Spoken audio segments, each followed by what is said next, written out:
Today we're going back to basics and we're doing the most simple thing that you can do, which is the garter stitch. We're just grabbing any yarn and whatever needles we've got and see what we come up with. You can make this as wide and as long as you want. So let me rip this out so I can show you from the very beginning. One of the hardest things about getting started is casting on. I'm not even worrying about what yarn or what needles I'm using. I just want to get stitches onto the needle. There are many ways to cast on, but today I'm going to teach you how to do the Longtail Cast On.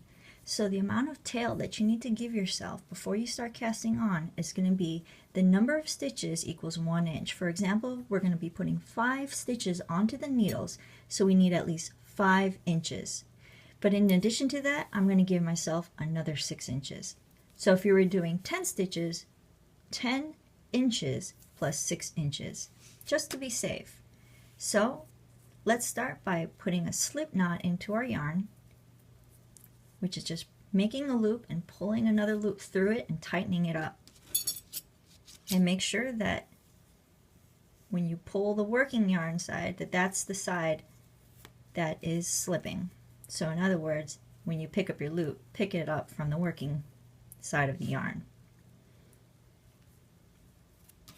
Now put your needles through and tighten this up. Now to get started with the Longtail Cast On, we're going to go in between these 2 strands that we created with our thumb and our index finger, and with the rest of our fingers grab the yarn, and so you have a little bit of tension here. One more time. Put our 2 fingers in between the yarns and then grab it, and now you have the slingshot kind of thing. And I'm holding onto the yarn with my index finger on my right hand so that it doesn't slip off the needles. So this is a position that you are going to be in a lot of the time for this cast on. To get started, we're going to pull the yarn down, or the needles down towards our thumb.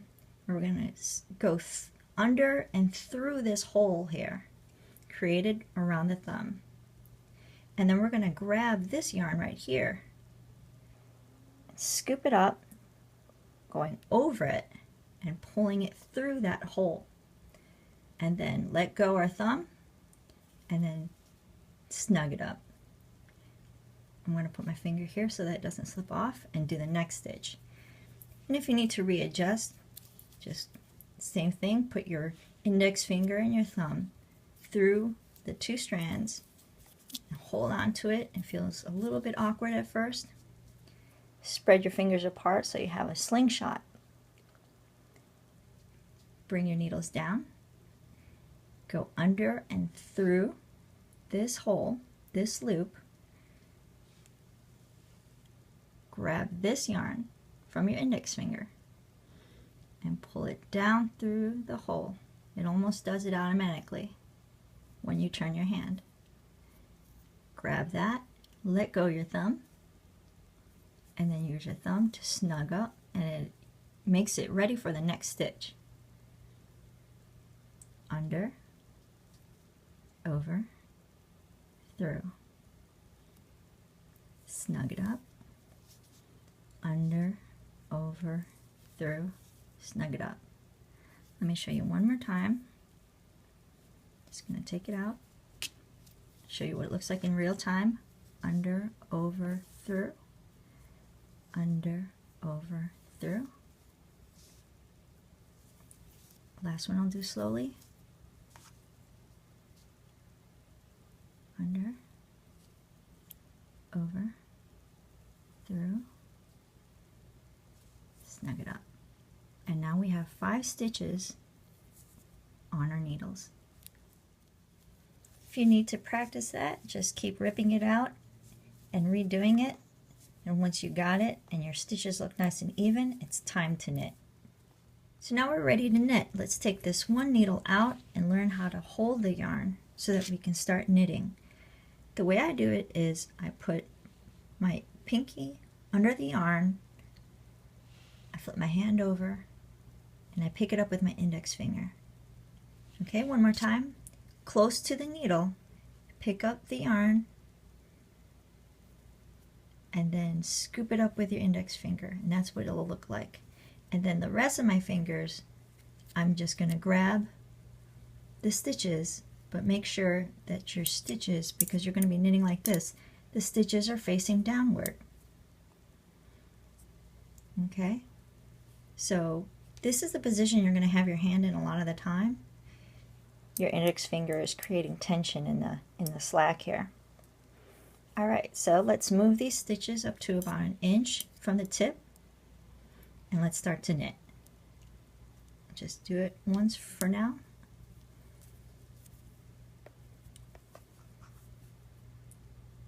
So what I did was I inserted my needle into the first stitch from left to right, and see how the needle is coming out from behind the left needle. The right needle is coming out from behind the left needle. And then I scoop up the yarn,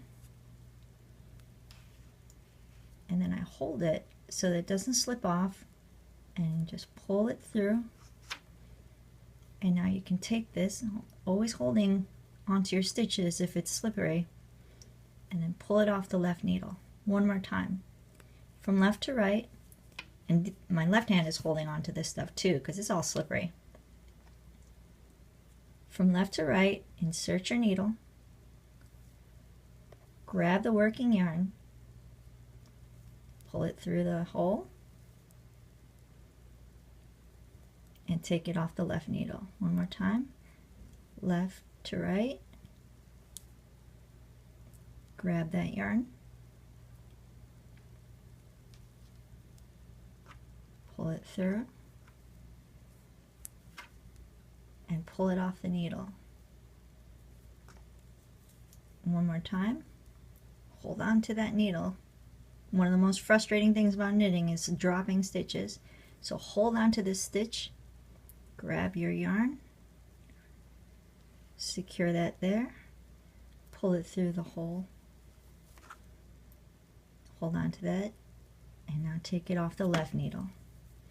And there's your very first row, and it's really important if you're trying to make a rectangle to make sure you keep count of your stitches and make sure that it stays even. So here's your first row, and you're going to do every row exactly the same way. We're going to turn the work, and it's really important that you keep your stitches facing downward. Turn your work, grab your right needle, grab your yarn again. Remember to keep this tail out the way.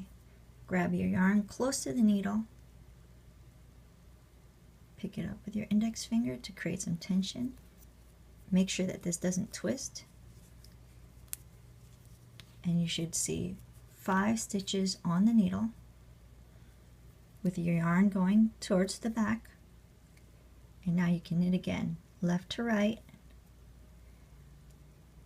grab the yarn, pull it through the hole, and take it off the needle. Left to right, make sure you go through just the stitch.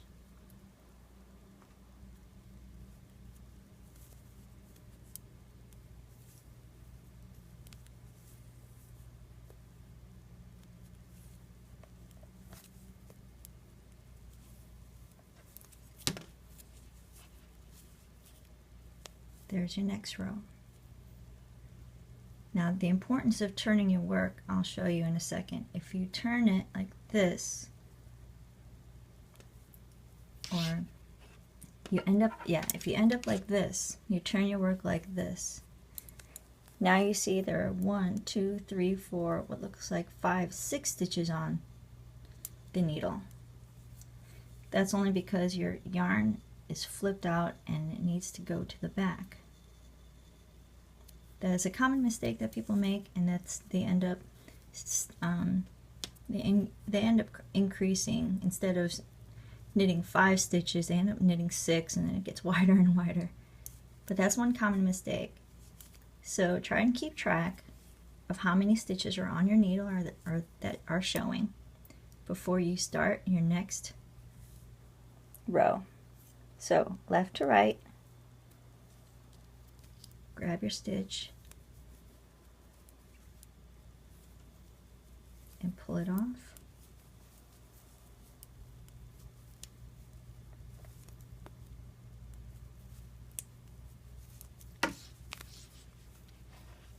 Once you get comfortable with your form, notice I didn't have to re-grab my yarn. I could just turn it without having to, and I notice I had to grab, if I get too far away from there, sometimes I'll grab it like that, or you can just re-grip.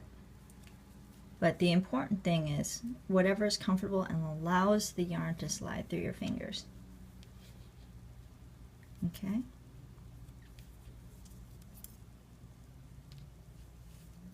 Left to right.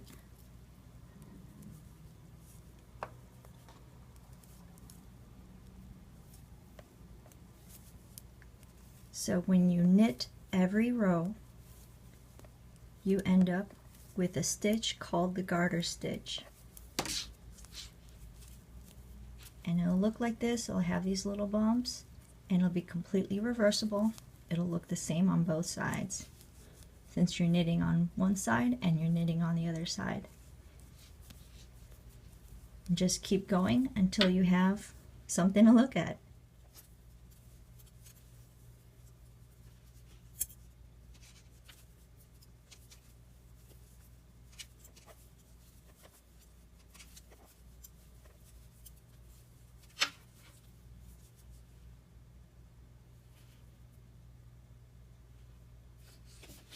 For this tutorial, I use a worsted weight yarn and needles in size 3.75 millimeters or US 5.